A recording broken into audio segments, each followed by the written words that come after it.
Hello everyone, welcome to the latest update program. The topic of discussion is Adi Vani, AI Translator.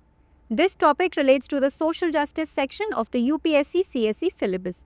Let's see why this is in news. The Ministry of Tribal Affairs is launching the beta version of Adi Vani, India's first AI-powered translator for tribal languages to preserve the linguistic diversity of India's tribal communities. It is being developed under the Janjatiya Gaurav Varsh initiative. The tool will be available on the Play Store with plans for an iOS version and will also have a dedicated web platform. Now, let's discuss Adi Vani.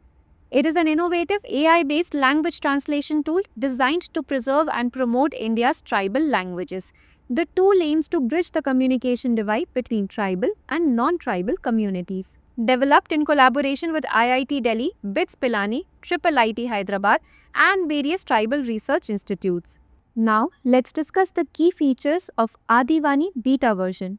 It uses advanced AI models like No Language Left Behind and Indic Trans 2 to provide translations for low-resource tribal languages, provides both text-to-text and speech-to-speech translations, enabling real-time communication between Hindi or English and tribal languages, supports the digital preservation of tribal folklore, oral traditions, and cultural heritage by using optical character recognition for manuscripts and primers, offers translations for subtitles of speeches, health advisories, and information about government schemes in tribal languages.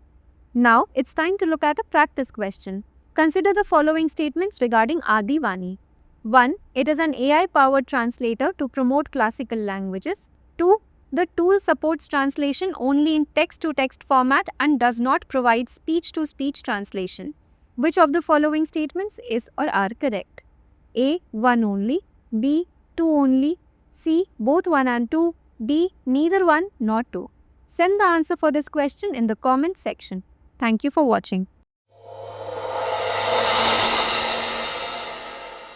For more informative content, like, share and subscribe, and do not forget to press the bell icon to get the notifications.